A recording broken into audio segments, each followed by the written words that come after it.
We all know the story. Jesus rises from the dead and appears to his followers, but one disciple refuses to believe it. Thomas demands physical proof, insisting he won't believe the resurrection until he can actually poke his own finger into the wounds of the crucifixion. But biblical historians now view that famous biblical event very differently. The tale of Doubting Thomas appears to be a deliberate 2,000-year-old smear campaign. In the first century, early Christianity was a chaotic battleground of competing ideas. An emerging, highly organized faction pushing for an external, state-aligned religion was fighting bitterly against an opposing faction that practiced an Eastern, heavily mystical tradition. And what about the story of Doubting Thomas? It was an ancient piece of propaganda explicitly designed to destroy the credibility of that rival mystical movement.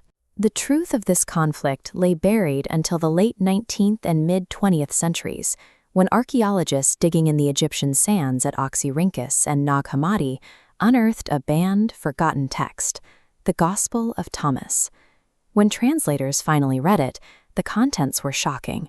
There are 0 miracles. No narrative, no stories, and no mention of a crucifixion. Instead, it is strictly a list of 114 secret sayings from a Jesus who sounds suspiciously like an Eastern Zen master. This physical discovery resurrected the exact mystical teachings that the Orthodox Church had successfully buried in the desert for millennia. To understand what made this text so dangerous, we have to look at how Jesus taught. He gave his public audiences ambiguous parables, leaving plenty of room for interpretation. But in private, he gave his inner circle of disciples highly advanced sayings known as koans. A koan is a short, paradoxical riddle designed to confuse the intellect and force a spiritual breakthrough. The Gospel of Thomas is entirely a collection of these private koans. Its core philosophy directly challenges the New Testament. In Thomas, the kingdom of heaven is not a physical place in the sky, nor is it a future event at the end of the world. It is a present state of inner awakening. The text teaches that the divine, primordial light of the Creator exists inside all human beings. Salvation doesn't come from a dramatic rescue mission, but from doing the intense, solitary work to discover that light yourself. In the Gospel of Thomas, the ultimate goal isn't to worship Jesus as a distant deity. The goal is to achieve mystical union with him and to become his equal. For years, Orthodox critics have dismissed the Gospel of Thomas, labeling it a fake 2nd-century Gnostic forgery. Gnostic being a broad term for early Christian sects that prioritized secret spiritual knowledge over external authority. But that accusation falls apart under the science of paleography. Paleography is the study of ancient writing systems and the dating of historical manuscripts. The golden rule of this field is that scribes naturally embellish and explain texts over time. Therefore, when comparing 2 versions of a passage, the one that is more primitive, terse, and difficult to read is almost always the older one.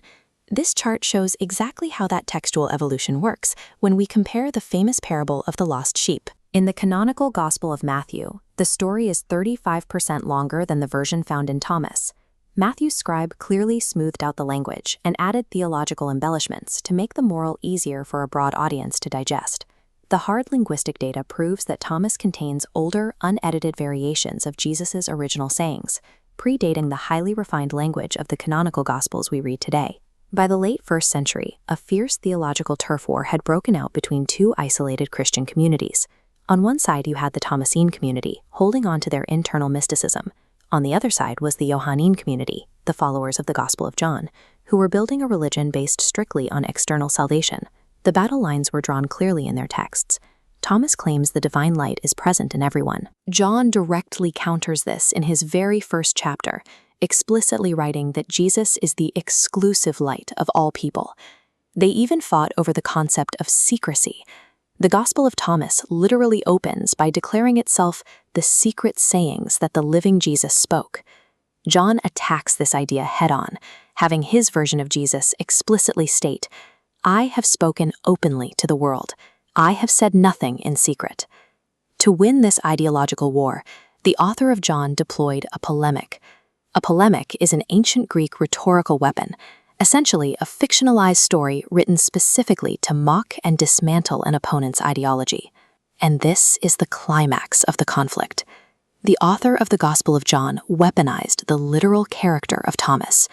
By inventing the story of doubting Thomas, John successfully painted the champion of Christian mysticism as a faithless fool. John's version of Christianity ultimately won because it was highly marketable. To a pagan Roman world already familiar with myths of Hercules and Perseus, a Hellenistic demigod-style savior who simply demanded external belief was vastly more appealing than an Eastern mystic demanding a lifetime of intense inner work. That mass appeal fueled the ultimate victory of the institutional church, culminating 3 centuries later with Emperor Constantine. Under the authority of the Roman Empire, the Orthodox view became the law of the land, resulting in the total banning and burying of texts like the Gospel of Thomas. The state-backed religion effectively drove the desert's internal mysticism underground. By standardizing the church's theology, the empire ensured that for centuries, official Western spiritual life would focus on institutional authority rather than individual awakening. The survival of this text in the desert sands provides a rare, unedited record of these early mystical traditions. It offers a direct look at the sophisticated paradoxes that the early church eventually deemed too dangerous for the public. Thomas presents these sayings as a tool for self-discovery. Each riddle requires the reader to bypass external authority, looking inward to find the kingdom within their own consciousness. It perfectly captures the profound consequence of Jesus' 5th saying in the Gospel. The ultimate spiritual goal is not to worship the messenger. It is to recognize the hidden divinity that is already present